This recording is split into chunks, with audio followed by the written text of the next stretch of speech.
चीन की एक बहुत पुरानी घटना है। एक बार एक आदमी ने तय किया कि उसे इस जीवन के हर मोह माया को त्याग देना है और एक सन्यासी बनना है। और वो ये सोचकर अपने गुरु के पास चला गया और कहा, गुरुजी, मुझे सन्यासी जीवन जीना है। गुरुजी ने पूछा, अरे क्या तू सच में सन्यासी बनना चाहता है? तब गुरु ने कहा कि ठीक है, आज के बाद से तू मुझसे कभी नहीं मिलेगा। जब जरूरत होगी तो मैं खुद ही तुझे बुला लूंगा। इस आश्रम में 500 से भी ज्यादा सन्यासी हैं और तुझे भी उनकी तरह ही रहना है। आदमी ने कहा, ठीक है, और वो जाकर एक बंद कमरे में चुपचाप बैठा रहने लगा। उसे चावल कूटने का काम दिया गया था। वो रोज 500 सन्यासियों के लिए चावल कूटता। जब थक जाता तो वहीं पर सो जाता और फिर वापस उठकर चावल कूटने लग जाता। उसे लगता था कि जब गुरुजी को उसकी जरूरत होगी तो वो खुद ही उसे बुला लेंगे, और इसी इंतजार में वो बैठा रहता। वो सुबह से शाम तक बस चावल कूटता रहता, क्योंकि गुरुजी ने उसे यही करने को कहा था। 12 सालों तक यही चलता रहा, लेकिन तब तक वो बहुत शांत हो गया था। उसके मन में ना कोई विचार, ना कोई अड़चन, बस इसी काम में लगा रहता था। 12 सालों में ये उसकी दिनचर्या बन चुकी थी। 12 साल बाद गुरुजी को लगा कि अब उसके जाने का वक्त आ गया है। उसने घोषणा करवा दी कि जो भी मेरा उत्तराधिकारी बनना चाहता है वो रात में मेरे कमरे की दीवार को फांद कर आएगा और 4 पंक्तियां लिख कर जाएगा। उस पंक्ति में जीवन को कैसे सही तरीके से जीना है ये लिखना होगा, जीवन का सत्य लिखना होगा, लेकिन ये उसे स्वयं से लिखना है, खुद के अनुभव से बताना है।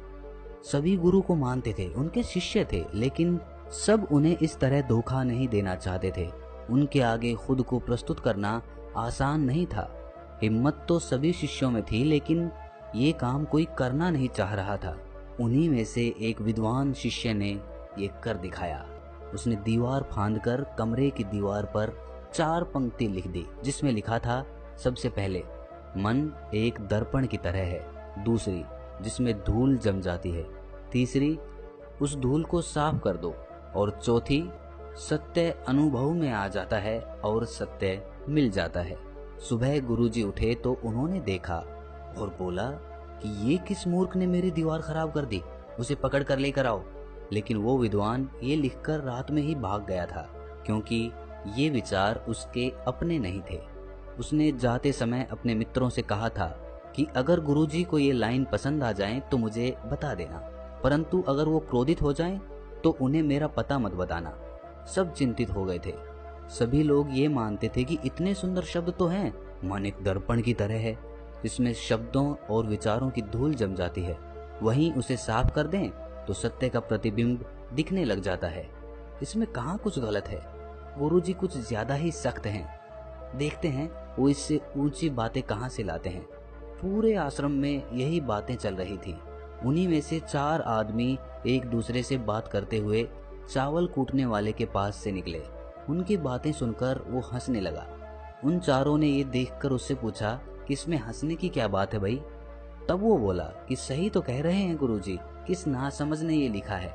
ये सुनकर वो चारों भड़क गए और बोले, तुम क्या जानो इसका मतलब? इतने सालों से बस चावल ही तो कूट रहे हो, तुम्हें शास्त्रों के ज्ञान के बारे में क्या पता? अगर ये लाइन गलत है तो तुम इससे अच्छा कुछ बताओ। वो आदमी बोला, ठीक है, मैं तुम्हें बता दूंगा, लेकिन मैं इतने सालों में चावल कूटते कूटते लिखना भूल गया हूँ, किसी को लिखना पड़ेगा। और हाँ, ये जान लो, मुझे उत्तराधिकारी बनने का कोई शौक नहीं है। अगर मुझे ये उपाधि मिलती है तो मैं तो अभी अपने कान पकड़ता हूँ और अपने विचार किसी को नहीं बताऊंगा।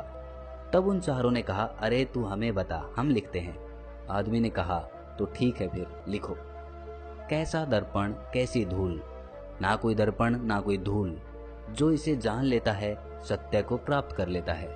आधी रात को ये पढ़कर गुरुजी उस चावल कूटने वाले के पास गए और कहा, अब तू यहाँ से भाग जा, वरना ये 500 के 500 तुझे मार डालेंगे। ये मेरा चौगाल है।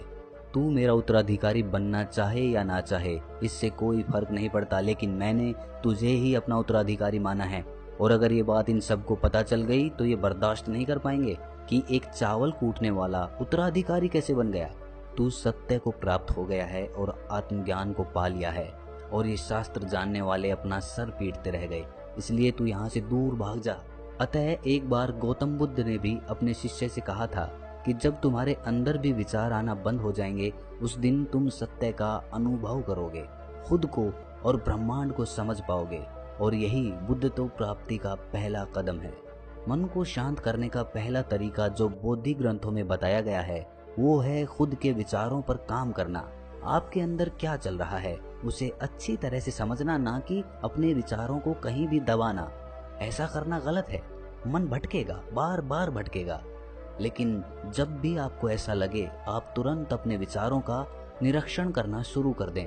आप खुद कुछ समय बाद ये नोटिस करेंगे कि आप अपने विचारों को लंबे समय तक ऑब्जर्व करने लगे हो।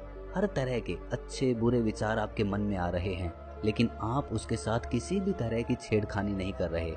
एक समय आने पर आप खुद के विचारों पर कंट्रोल कर पाओगे।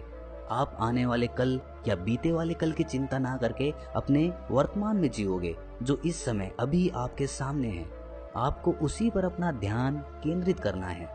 अगर ये कहानी आपको थोड़ी सी भी ज्ञानवर्धक लगी तो इसे अपने सगे संबंधियों और दोस्तों के साथ शेयर करना ना भूलें। और हाँ, ऐसी ही कहानियाँ सुनने के लिए हमारे चैनल को सब्सक्राइब कर लें और इस वीडियो को लाइक ज़रूर कर दें। और हाँ, कमेंट सेक्शन में ज़रूर बताएं कि आपको इस कहानी से क्या ज्ञान मिला।